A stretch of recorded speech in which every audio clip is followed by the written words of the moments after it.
We good?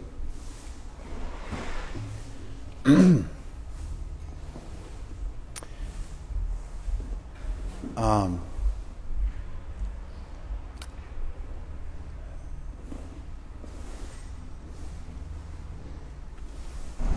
some devotees put on a conference earlier this year.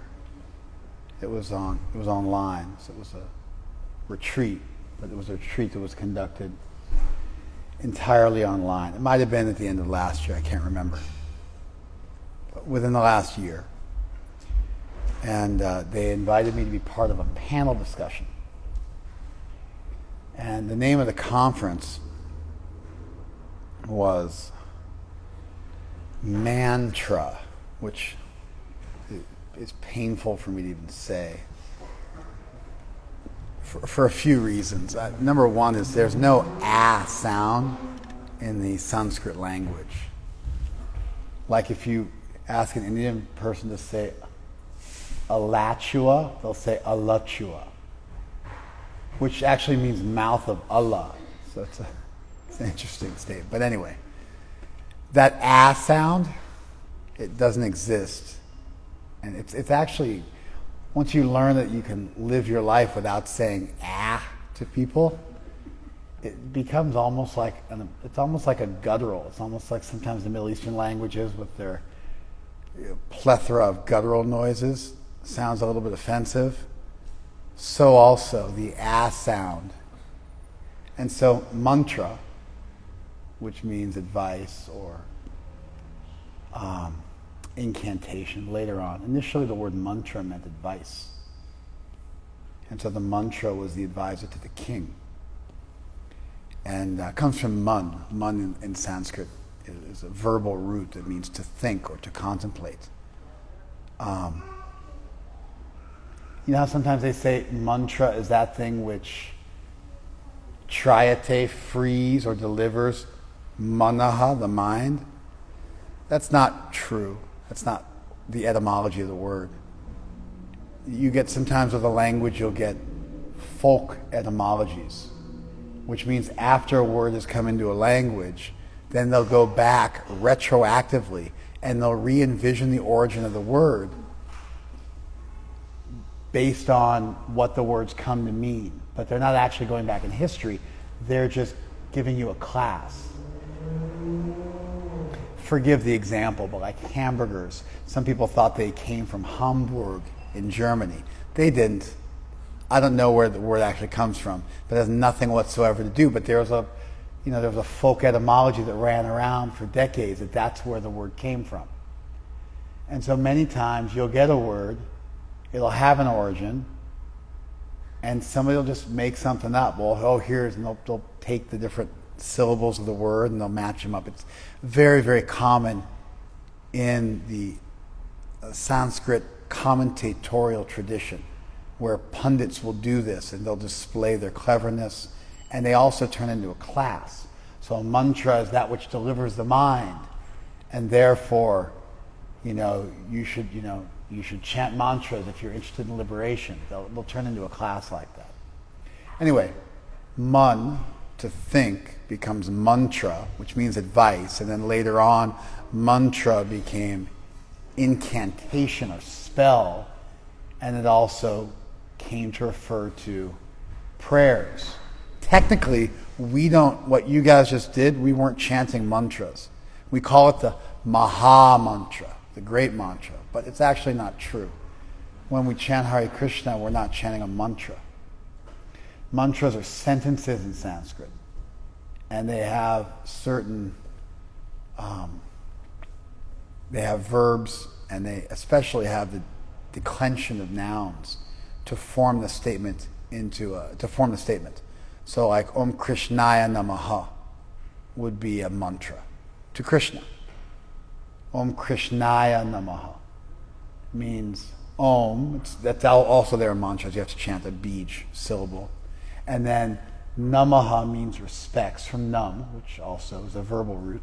Namaha, respects Krishnaya, unto Krishna, or to Krishna. It's in the dative case. So it turns it into a prepositional phrase. Respects to Krishna. Do you guys follow this? Respects unto Krishna. The Hare Krishna mantra is called, in our tradition, we call it Krishna Nam. Krishna Nam. It's the name of God. It has no mantra quality. You're not asking for anything. It's not a formula. It's not an incantation. It's rather just crying out to a force bigger than yourself. One time Prabhupada was asked to translate Hare Krishna into English, and he said, oh my friend, as the translation. Because you're just crying out to Krishna. Krishna Ram Hari, Krishna Ram Hara. You're just crying out to the deity. You're not asking for anything. So it's called Krishna Nam in our tradition. Not Krishna Nam. Krishna Nam. And Krishna Mantra is the 6th of the 7 Gayatri mantras that you get when you take second initiation in our movement. We get 7 secret mantras. They're not secret like in a bad way. They're just, you're supposed to receive them from your guru, and it's not supposed to be something you read out of a book or something like that.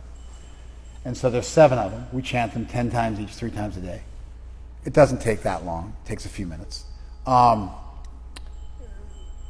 that 6th of the 7 Gayatri mantras is called Krishna Mantra in our tradition. And so although we call this the Maha Mantra, I think that's advertising. It's for hype purposes. If you really want to get into it, it's Krishna Nam. That's when we're talking amongst ourselves, how we refer to it. Sometimes for outreach purposes, we'll call it the Maha Mantra, to attract people that this is, if you're in the mantras, chant this one. It's the Maha Mantra. It's the great mantra. But within our own crew, we call it Krishna Nam. Nam Kirtan. Prem Nam Kirtan. We don't call it mantra Kirtan. It's Nam Kirtan. It's the Kirtan of Krishna's name. Nam Sankirtan, the collective chanting of Krishna's name. Prem Nam Sankirtan, the loving, love-laden, collective chanting of Krishna's name. These are the kind of ways that our own tradition describes amongst ourselves when we're talking amongst ourselves. Just like the word Hindu doesn't show up in any of our sacred texts unless we're talking about our interface with Muslims. In medieval texts, when we were interfacing with Muslims, then we would refer to ourselves as Hindus, and we would refer to them as Yavanas. But when we're talking amongst ourselves, we have other words. Vaishnav, Gaudiya Vaishnav, Krishna Bhakta. We have different words we use in our own discussions amongst other pious Hindu groups to designate our particular sect and differentiate it from others. It's only when we're talking to outsiders that we use the term Hindu, which is an outsider's term. It's a Persian term. Predates Islam. It was coined by traders who came from the Middle East. Across the Silk Road, came to India. They coined the term Hindu. The Muslims picked it up because they were from the same part of the world, so they were familiar with it. It was a standard term to use for people from India. But it's not our term. It's not in our texts. And it does show up in the medieval text, but again, with outsiders. So, I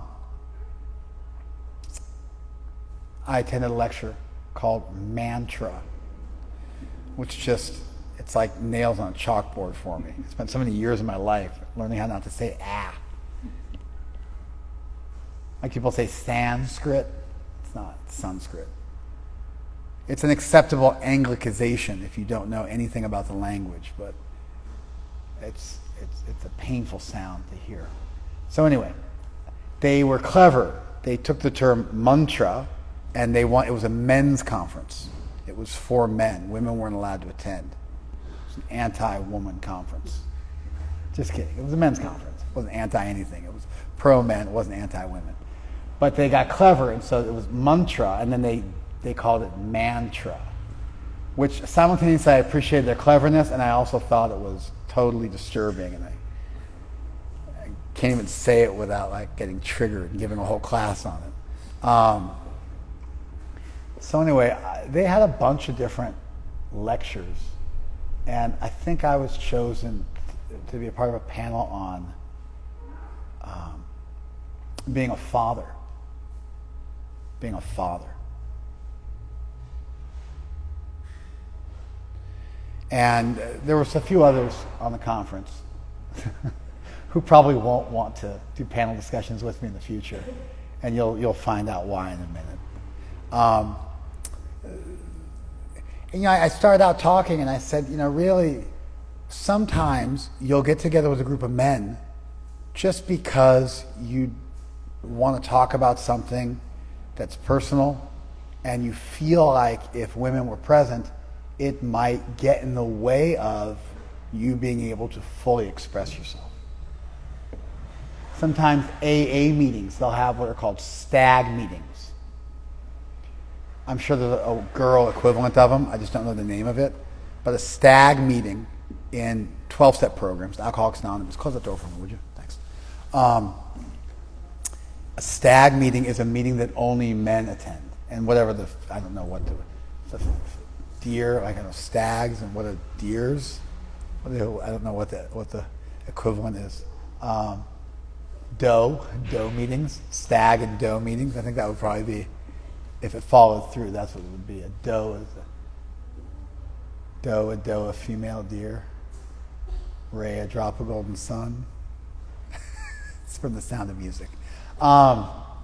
Okay, so sometimes in a stag meeting, you'll go to a meeting because you want to just sit with men, and you feel like if women are there, it might get in the way of your ability to express yourself.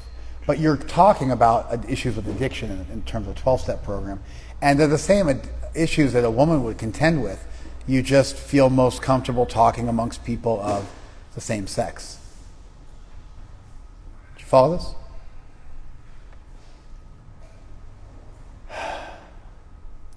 But the topic of the conversation was fatherhood. Fatherhood is not parenthood. They could have had a men's conference and had a discussion on parenthood. And then it would have been us talking about parental struggles, but we want to do it with a bunch of other men. You follow? But they chose to say the name of the conference was fatherhood. Fatherhood, the very term, means women are left out. Women can't be fathers. Only men can be fathers, just like men cannot be mothers. And so a men's conference on fatherhood means we have to figure out what's special about being a male parent. And so I made the point at the outset of the discussion, and this is why all of my colleagues on the panel probably secretly hate me, is because I made the point that anything you say that's also true for mothers is offensive. Because you're saying there's something about being a father, but it's also true about being a mother, and therefore it's about parents. And so if any of the things you want to talk about are equal for both men and women, then it's a parent conference, and you're going against what the organizers have said, or you're insulting women by saying that they don't have rights to have those same qualities. Did you follow this? So for instance, if you want to say, you need to nurture your children, or you need to take care of them or provide for them, or you need to be strong for them. By thinking that's specific to fathers, you're indirectly, and not even indirectly, you are directly insulting all the mothers out there who have equal rights to cultivating and expressing all of those feelings towards their children. Did you follow this? So I started at the beginning and I said, anything anybody says that's not specific to men, and it could also be true for women, is either offensive or it's ignorant. And then for the rest of the class, every single person who spoke came up with stuff that was true for women, and everybody would get it. Wait a second, that's also true for women. And I set those parameters. I didn't set them. The people who made the conference set them. They just didn't think about it clearly enough. And so, yeah. Are you guys with me? You following us? So what is it about being a father? Today's Father's Day. I was probably chosen for the panel discussion because I have 6 kids. So, I'm automatically chosen. It's like if you're a World War II vet, then they automatically give you a medal and call you up and ask you to speak a few words simply because everyone from World War II, practically speaking, is dead. And so if there's 4 vets left in a state, they get honors every time they go to a conference. So what is it about being a father that's different than being a mother? And of course, a simpler prerequisite form of that would be, what is it about being a man that's different than being a woman?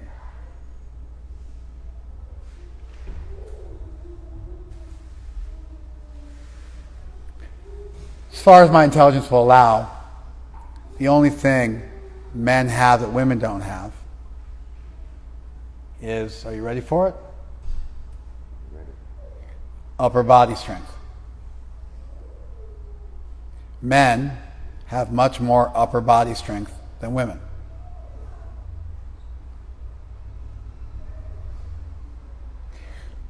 Generally speaking, when it comes to posterior chain strength, the strength of the back of your body, which is involved in almost every athletic movement you make, women who are the same weight as men, there's not a huge difference in strength levels. If you look at female powerlifters who squat, for instance, the level of strength is not that different than the level of men's strength. They have a slightly higher percentage of fat because of breast material, which of course is what gives men their advantage in upper body strength. They don't have to lactate. Of course, what makes women special? They make babies and they lactate, which is pretty miraculous if you think about it. They produce all progeny, and they also become a dairy farm miraculously. Like all the food they eat becomes digestible by children. It's totally wild if you think about it. It's like, practically speaking, a proof of God if you just look at it. Like prima facie, it's like, oh my God, there's mystic order in the universe. Like, that's crazy. They make milk? Are you kidding me? That's like ridiculous. Right? They eat apples and then milk comes out. Like, how does that even work? They grow another organ in their body to interface with the child. Their body's made to grow a baby, and then they actually are able to get the baby out. It's just like inconceivable. But anyway, how are men different than women? Men have a much, much, much higher degree of upper body strength than women do. If you look at female powerlifters, they'll have huge squats and huge deadlifts. That's posterior chain. But their bench press will always be half, a third of what men's are. And upper body strength isn't just some random thing. It's also kind of mystical. Not quite as mystical and beautiful as giving birth and making babies and making milk. But upper body strength really translates to something else. Upper body strength translates to the capacity for violence. Technically, you can fight with your legs. It's true. But we've got opposable thumbs, and we have an incredible amount of dexterity in our hands, and they protect the most vital parts of our body, namely our neck, and which is defenseless, and your feet don't do a great job of defending it. And so although there are ways to fight with your legs, if you look at If you look at human combat is conducted largely by the hands, and it always has been. And so when we say men have more upper body strength than women, what we really mean is men have a greater capacity for violence than women. Now, the Industrial Revolution changed that to some extent. The invention of gunpowder changed that. The invention of firearms changed that. To some extent, the invention of bladed weapons changed that, but not completely. Firearms really made a big difference. Although men actually have a better hand-eye coordination than women do. And they also do better in shooting competitions, amazingly. If you look at the Olympics, for example.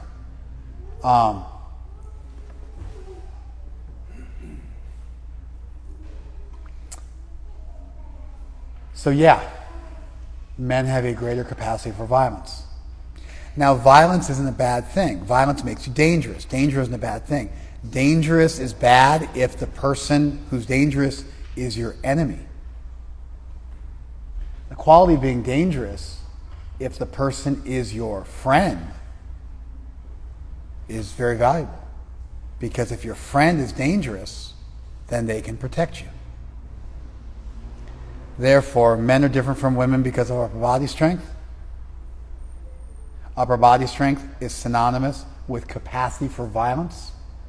Capacity for violence makes you dangerous, and being dangerous makes you capable of protecting.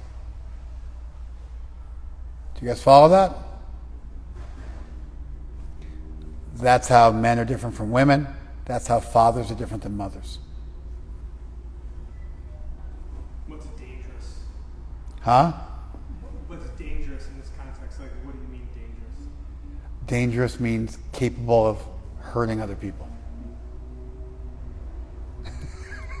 Synonymous with violence. It's just, I wasn't really running. I wasn't moving very far. I was just using synonyms to flesh out my point. Capacity for violence makes you dangerous of hurting somebody, because that's what violence means. And that makes you an asset to the people that you're stopping people from hurting. And that creates protection. And therefore, protection is the consequence of the capacity for violence mixed with some compassion or love for people or affection for people. Do you guys follow this? That's what makes fathers different than mothers. Men used to be the breadwinners, the earners. But that doesn't have to be the case. Now, if you arm people, then, a gun is just a whole different ballgame. And so now women would have an equal capacity for violence as men. The problem is, if you arm women and they have a gun and that gun creates the capacity for violence, then they have to introduce lethal violence at every step, which is a problem. If you're a police officer and you get into a scuffle, a problem, and your only alternative, your only option is to introduce lethal force, namely a gun, then every encounter is potentially a lethal encounter. Do you guys follow this? Capacity for violence can be mitigated. Capacity for violence can be created with the introduction of weapons. But then what happens is those weapons now introduce a lethal element into every confrontation. And as soon as a police officer pulls a gun on somebody, they don't get to put it away and then fight with them. Once they pull it out, it doesn't go away unless the threat is mitigated. And if the person continues to approach them or behave in a bad way, the only thing they can do is shoot them. And so when you arm a police force, for instance, with guns, if those people aren't also capable of non-lethal force, if they aren't big and strong, and they don't have a capacity for non-lethal violence, then every encounter is either 0 to 100. You're having a conversation, or you pull your gun, because you can't get in the middle and mix it up with somebody in the middle using non-lethal force. Do you guys follow this? It's an objective argument, by the way, why men may be better suited for police work.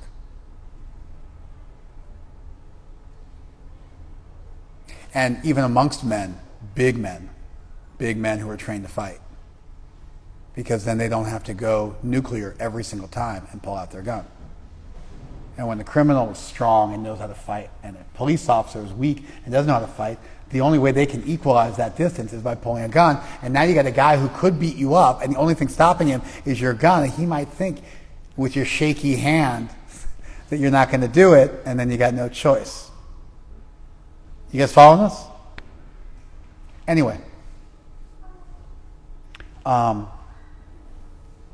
Krishna says in the Gita, Pitaham, I am the father, Jagat, I'm the father of the universe. He also says, Aham bija prada pitaha, I am the seed-giving father. Krishna also says, Mama yoni, my womb gives rise to the universe. And Krishna also says, Pitaham asya jagato mata jagata, I'm the mother of the universe. So Krishna freely uses both male and female descriptors for himself to describe his relationship to the world. Krishna says the universe is created from my womb. He also says, I'm the seed-giving father. So in both of the elements, Krishna is claiming that. So using a sexual metaphor for the creation of the world with a father and a mother, Krishna claims both. My womb, I'm the seed-giving father. And then Krishna also literally says, I'm the mother of the universe, I'm the father of the universe. So Krishna freely uses these gender roles to describe his relationship to us, to the world. I don't think gender roles are by themselves bad. Despite kind of current thought on this topic. There is like a kind of a large movement within feminism, the majority really, and also just sort of within woke society nowadays, that any distinctions made between men and women are negative and that we should view each other as equal. But differences don't necessarily have to create inequality.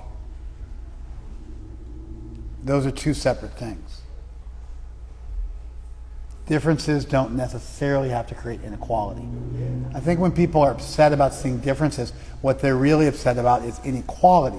And if you address the inequality problem, then the differences could even be celebrated because they wouldn't have any exploitative teeth to them anymore. Do you follow this?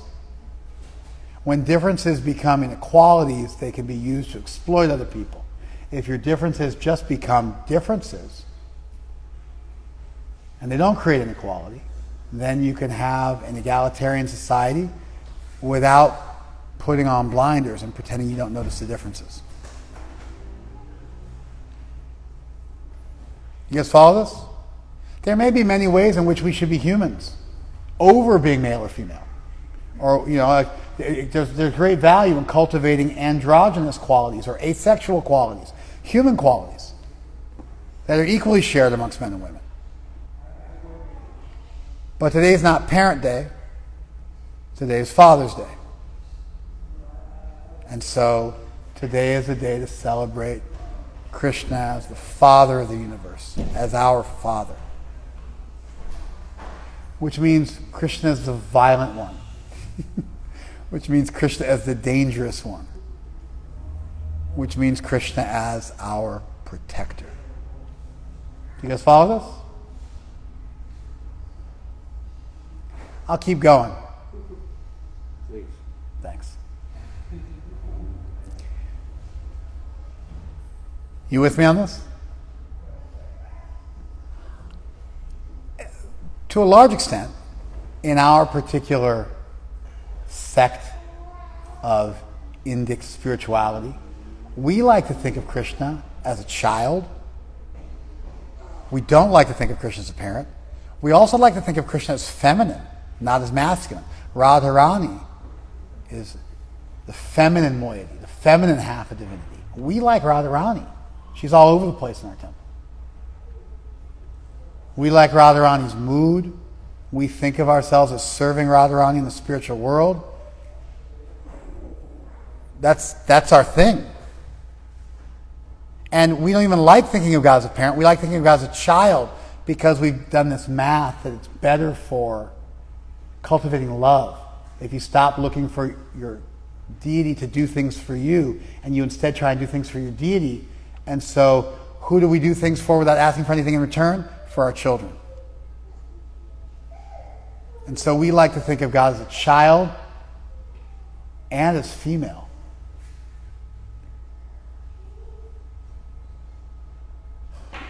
It's important to make a distinction at this point between what we call lila on one side and what we call tattva on the other. Tattva literally means thatness. Tattva. Tva means ness, and tat means that. So tattva means something which has thatness, something which exists, something which is true. Tattva refers to ontological and philosophical truth, things that actually exist, that are real, that have the quality of thatness. And then you like the law of gravity would be a tattva. It's a real thing that has existence. And if you learn about it and understand it, you can then anchor yourself to it, and liaise with it. Tattva. And siddhanta is another similar word. Siddha means perfect, and anta means end. So sometimes we say perfect conclusion, but the word siddha means finished or completed. Like siddha chao is cooked rice. So siddha means cooked or completed or finished. And so siddhanta means a finished conclusion. When you reach a philosophical conclusion and it's coherent and it makes sense and you can anchor yourself to it. So philosophical truth on one side, and then lila and ras on the other side. Lila and ras are the feeling you have towards God, the sweet feelings you cultivate towards the deity, and the way you envision ecstatic exchanges with the deity. This is lila and ras. I don't want to spend too much time on the words because we spend the rest of the class just defining those words. Krishna as our Father is not so much about lila and ras. It's more about tattva and siddhanta. And in the beginning, this stuff's important for us. For instance, cultivating faith that Krishna will protect me. Rakshishati Vishwas, one of the 6 symptoms of surrender that were written down well over 1,000 years ago by the Sri Vaishnavas that we borrowed when we were coming up with our tradition 5 centuries ago. Rakshishiti Vishwas, Rakshishati, he will protect. Iti, this is like, I think he will protect me. Vishwas, that faith. Faith that Krishna will protect you. Krishna says as much in the Gita. Mamikam sharanam braja. Take shelter of me. Aham tvam sarva papebhya mokshayishami. I will deliver you. Mashucha, don't fear. Yogakshemam vaham yaham. I'll carry you what you lack and protect what you have. Krishna makes these type of protective statements in the Gita, and generally you find these type of protective statements all over religious literature anywhere in the world.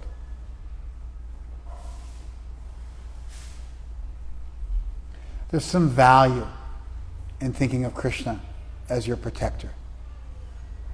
There's some confidence you get from that. There's some solace you get from that. There's some fearlessness you get from that. There's incredible value in this. It's a little bit like What's in It for Me. Were you listening on your way in? Yes. It's a little bit What's in It for Me. So we don't try to spend too much time here. And we have to cultivate that feeling that Krishna will protect us so we can really surrender and let go and let God and be a part of something bigger than ourselves. And then we try to, before that becomes everything, we try to switch it and turn it into ask not what your country can do for you, but ask what you can do for your country. And we try to start to think about how we can serve Krishna, how we can love Krishna. And then we start to envision Krishna as a child. Or we cultivate more of a nurturing relationship with divinity, more of a love-based, less of a fear-based, in which case Radharani becomes more prominent in our minds, or at least Radha and Krishna together as a combo. But if you're honest, most of us are not in a place where we can exclusively think about God as our child and selflessly serve. Most of us are not in a place where we can exclusively think about the nurturing aspect of divinity. Most of us still suffer from fear on some level. If you suffer from fear on any level, anywhere in the world, at any time, then you need to also think of the deity as powerful, as violent, as capable of protecting you, and therefore functionally as a father. If you think of Kali with her, with all of her weapons, it's still a father figure. It might be a feminine form, but the whole point of Kali is she's a subversive deity, and the female is taking the role of a male. That's the whole point of Kali. And so all those weapons in her hands that protect you, that's her acting as a father figure. So irrespective of whether it's a male or female form of divinity, the actual act of protection is a masculine act. Based on, it boils down to like upper body strength. And for the deity, that becomes omnipotence. Krishna has unlimited hands. If he has unlimited upper body strength, he can protect you from all sides.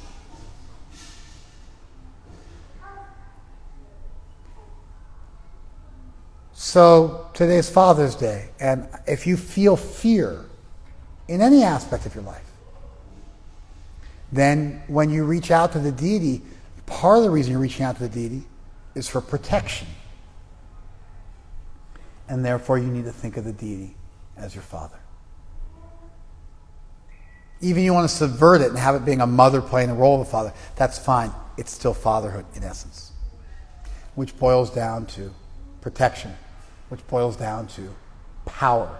And in the human species, in terms of our physical, corporeal existence, it boils down to upper body strength and the capacity for violence. Krishna will protect me from disease, from death, from other people that are more powerful than me that I can't protect myself from. Krishna will provide for me. Those sentiments towards the deity, everyone has to pass through that village on their way to pure love. It's like base camp 1 or base camp 2 on your way to climbing Everest. And if you are at the peak of Everest, and you can think of Krishna purely in nurturing terms, or even more subversive, just think about what you want to do for Krishna, and just love Krishna, and never ask for anything in return. If you've gotten to that level, then you will appreciate base camp 1 and base camp 2, and you'll know that those are necessary places for everybody to go through on their way to climb Everest, and you won't ever decry or criticize them. You'll see the value in it. The value of a powerful deity, a deity capable of protecting you from all the things out there in the world that give you fear, to create some confidence, some lack of fear, such that you can begin to cultivate those finer and higher sentiments on that scaffolding. And Krishna's Aishwaryatva, or his Bhagavatva, his power, essentially, according to our theologians, runs like the Saraswati River through all of his pastimes. The Saraswati River in India dried up about 3,800 years ago. It's one of the evidences for the dating of the Vedic texts, is the Vedic texts speak of the Saraswati River. And you know the Indus Valley civilization? That's a Greek term, Indus, for the Sindh River, mispronounced Hind, and the Greeks called it the Indus River, so the Indus Valley civilization. In the post-colonial period, Hindus have begun to refer to that as the Saraswat Sindh, the Sindh River and the Saraswat River. In between those two rivers, on the Gangetic Plain, is where one of the oldest civilizations in the world thrived. IVC, the Indus Valley civilization, now known as the Sindh-Saraswat civilization, by Indian pundits who are sick of letting British people tell them how to refer to their own culture. And so the Saraswati River dried up 3,800 years ago. Topographical maps demonstrate that. It's used as one of the evidences for the dating of the Vedic text. There are arguments against it. You can go. There's different arguments back and forth on the subject, but that Saraswati River dried up a long time ago, and so, but it's a sacred river, so we say it never dried up. We just say it's flowing underground. It's there, even though it's not there. And when you go to the Triveni Sangha, in Prayag, renamed by the Muslims as Allahabad, in central India, northern India, the Triveni Sangha is Yamuna, Ganga, and Saraswati. But there's actually only two rivers there. There's Ganga, Yamuna are there. They come from Gangotri and Yamunotri up in the Himalayas. Not so far from Badrinath where we go. Same thing, but just a little bit westward.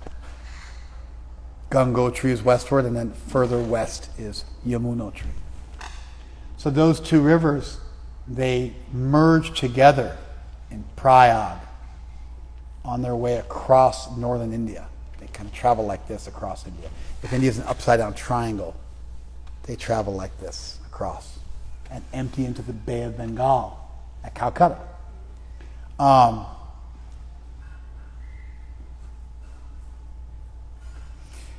But we say, no. When you bathe at Prayag, all three rivers are there. The Saraswati is underground. So one of our theologians says that Krishna's Bhagavatva, his power, his Aishwaryatva, his power, runs through all of his pastimes. You love Krishna however you want. He'll still pick up Govardhan Hill to protect you. And for thousands of years, our tradition, who worships Krishna as a child and just thinks about what they can do for Krishna, this Govardhan Leela of Krishna saving his devotees and protecting them in their moment of need, it to this day is like the core of our heart, is our confidence in that. It's a core element of surrender, is this feeling, Rakshishati Vishwas, I believe that Krishna will protect me. Goptritve Varanam, I believe he'll provide for me. It's another thing sometimes associated with fatherhood. It could also be motherhood, especially in a post-industrial period.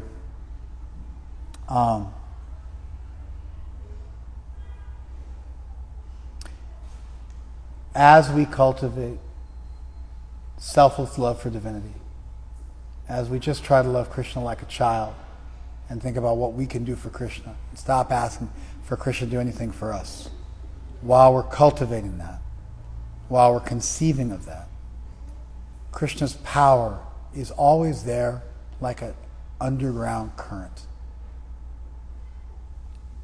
And therefore devotees are fearless because they passed through that village, that realization, and they developed the faith that Krishna will protect me because he's the sea-giving father, because he's the father of the universe,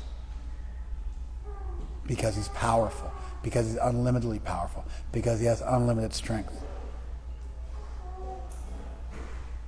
We have to pass through that realization. And we have to own that realization. We have to imbibe that realization. It has to go deep inside us and become part of our marrow. It has to get inside our bones and become something we never forget. And then with that, we can then move on to higher and higher ground on that strong scaffolding. It'll support us as we cultivate ras, as we cultivate lila, as we learn to appreciate Krishna in its feminine aspect, as we learn to appreciate Krishna as a child, as an object of love, and then we can cultivate never asking Krishna for anything because we know that if we ever did need anything, Krishna would always be there. If you fall off a cliff, you'll say, Krishna, please save me. Pure devotion doesn't mean you don't say, Krishna, please save me. Vishwanath Chakravarti, our theologian, makes this point. We don't ask Krishna for anything. But this principle of Krishnaika Sharanam, that you always take shelter of Krishna, supersedes that. And so if there was for some reason ever a circumstance where you like needed, then you'll cry to Krishna, like with Kaliya, like during the Govardhan Leela, like when Jatila comes to discover Radharani and Krishna having pastimes together, and Krishna turns into the deity of the sun. Radharani is offering Krishna flowers, and then Jatila comes, and Radharani getting in trouble, and Krishna turns into the sun god. And Jatila thinks, oh, look, my daughter is worshipping the sun, this is very auspicious, and then leaves. And so Krishna's power, his Aishwaryatva, his Sarvagyata, his all-knowingness, his power is always there. So on a day like today, as we appreciate the father figures in our life, sometimes we need father figures. Sometimes our fathers know more. Sometimes our father was not very fatherly. So then we need father figures in our life. And what are father figures? They're protectors. That's what they are. And you feel safe. And without feeling safe, you can't do anything else. You're on like the lowest rung of Maslow's hierarchy of needs, and you're trying just not to get killed, just not to get overwhelmed, and there's no time for cultivating deeper thoughts. That feeling of safety allows you to springboard, launch into deeper topics of life.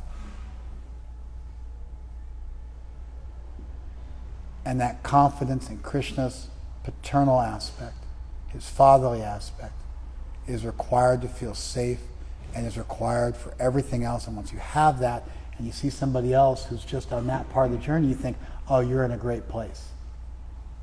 Even you may have evolved beyond that. You appreciate the necessity of that, and you don't decry people who are working on their fundamentals.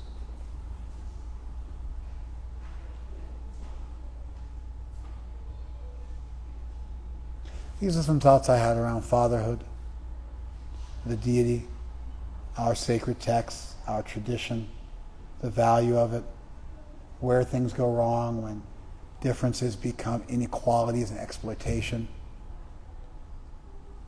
how people at a higher level can appreciate people at a lower level, how people at the lower level can feel like they're going to eventually get to the higher place, how to move through something without becoming caught up in it, how to not throw fatherhood. Oh, and by the way, if you enjoy the protection of your father figure, then when you grow up, you become the next generation's father figure. You follow this? My son wrote this to me today. He's not here. My eldest son wrote this to me today.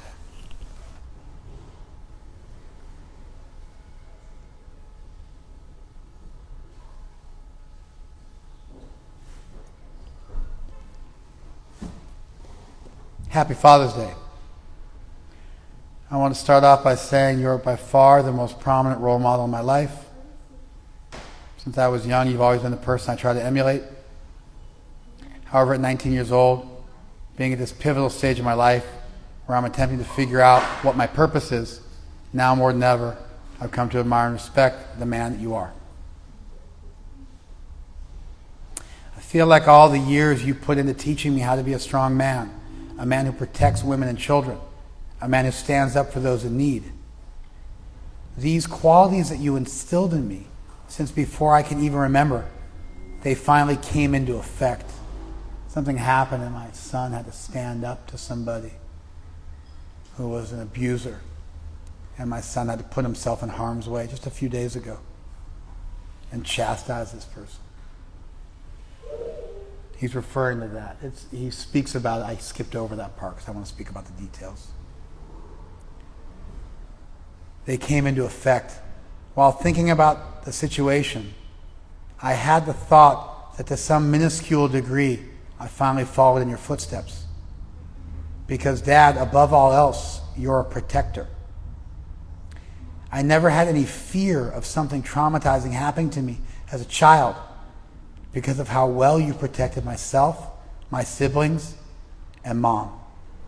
You give your life for your family and anyone else under your care in a heartbeat. And because of your example, these ideals that you've instilled in me, because of them, I was able to protect and redeem the honor of these people.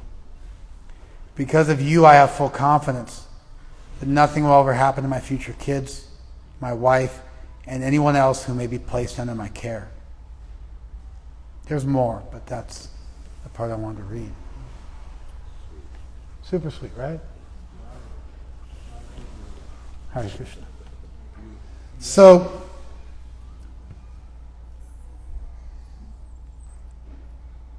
as children, we need to enjoy the protection and the safety that our Father provides.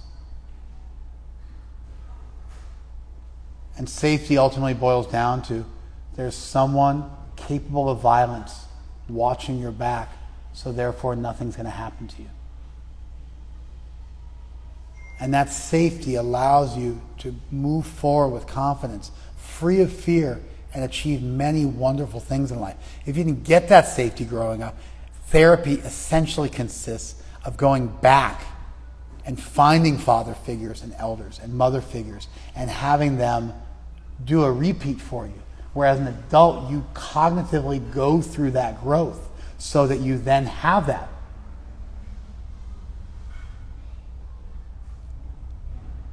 And then if you're a father, if you're a man, then when you grow up, you have to cultivate strength. And you have to become the protector of the next generation. And as your elders gradually move from masculinity to androgyny, as people get older, they become more androgynous. Husbands and wives start to look like each other. It's because they stop producing estrogen and testosterone. And therefore they go back to, if you see a child, like a 6-year-old, and you dress a child up as a girl, you'll think it's a girl. You take a 6-year-old and you dress them up like a boy, you think it's a boy. Because at that stage, the sex hormones haven't kicked in, and there's not really any difference between boys and girls. Strength-wise, athletic-wise, there's no difference. Then puberty kicks in, and all of a sudden you become a man or a woman, and there's a huge difference.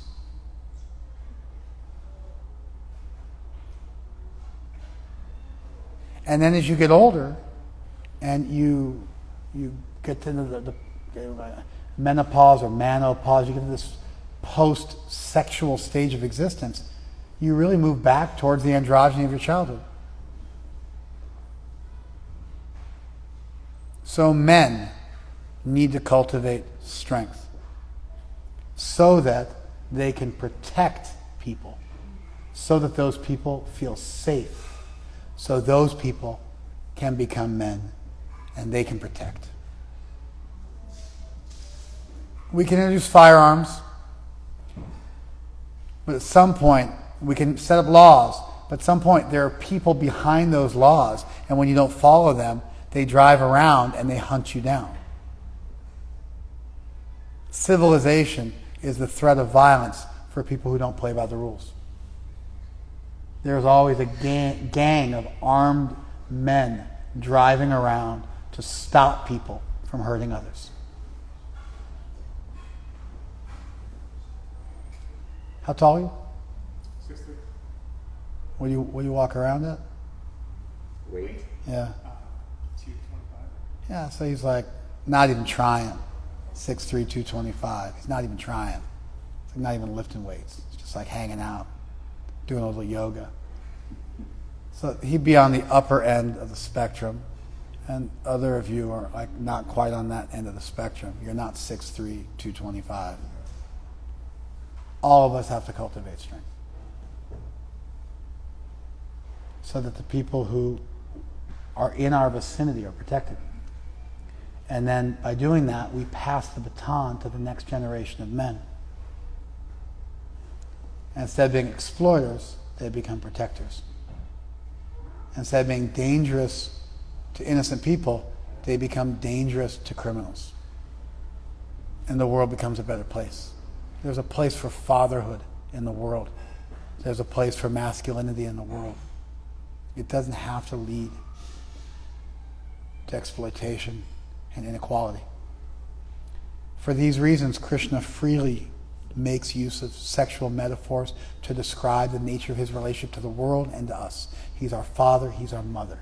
He's the father of the universe, he's the mother of the universe.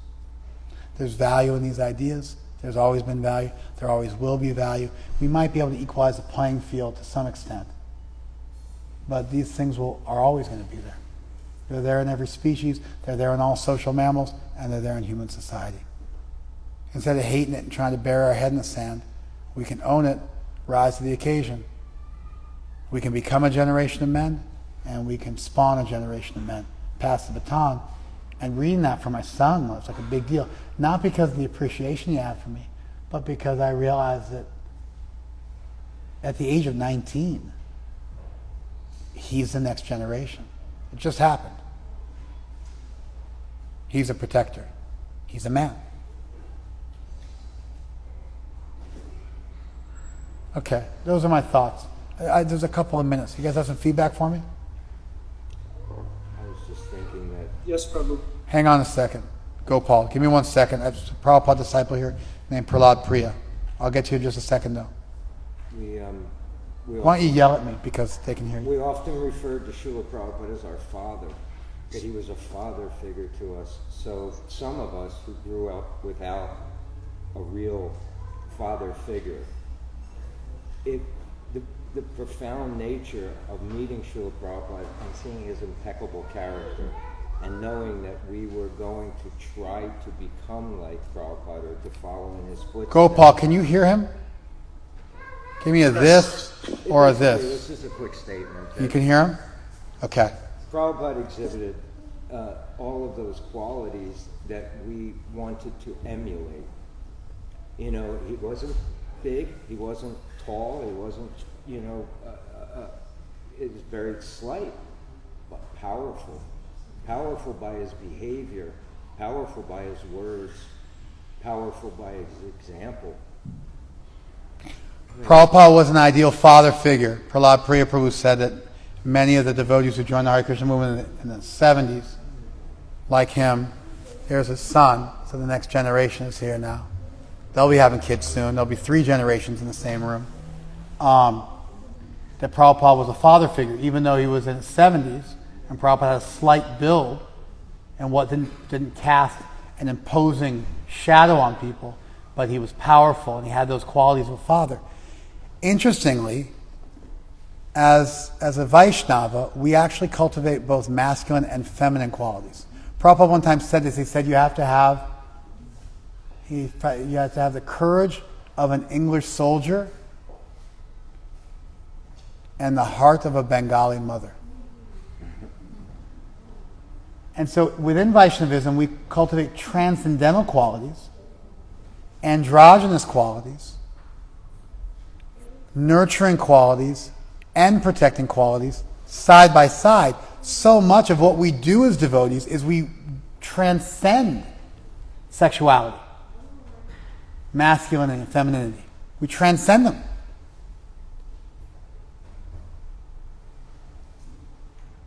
At the same time, Prabhupada also embodied them and had a very motherly part of his personality. It was very soft. And at the same time was also very powerful.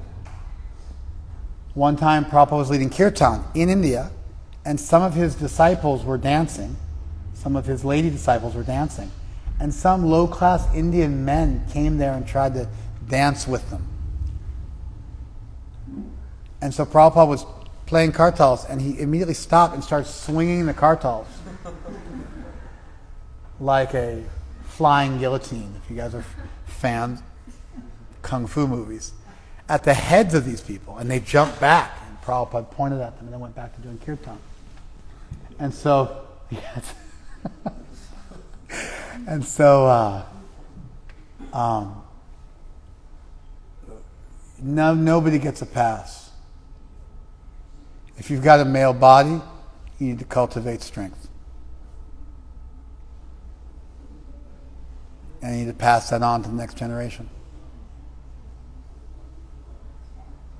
And when the next generation gets it and they become capable of carrying that legacy forward, essentially your work is done and you can die.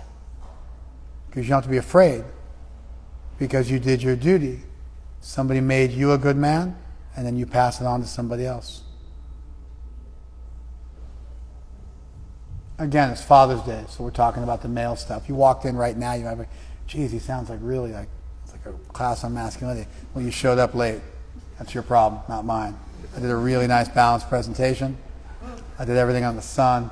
You just chose to show up late, so don't expect the class to be perfect or complete. That would be ridiculous. I mean, like we were just sitting here quiet the entire time until you walked in some sort of solipsistic fantasy where like everything has to only be said for your pleasure. Gopalji. Gopal, by the way, is 41, 42? 39. Gopal's 39, married, 2 kids, just got diagnosed with cancer. He's fighting to stay alive. Go for it, Gopal. I really appreciated your presentation today because I feel like most of my life has been a search for definitions of masculinity and what it means to be a man. Coming up from a place where I grew up without a father, so I searched a lot for these father figures in my life. Much of the time. Hang on. You're at the Sunday feast. There's like 100 people here. Did you guys all hear that? Gopal grew up without a father figure. He spent most of his life searching for father figures. Keep going. And much of that time, I would come across the definition of masculinity morphing into machismo. Most of the time when we hear about masculinity, we think of it as machismo, some sort of arrogant, braggart type thing. And that was never good enough for me. And ironically, it wasn't until I met, the Vaishnavas and the Vaishnav elders that I actually began to get a more clear understanding of what it means to be a man in the world.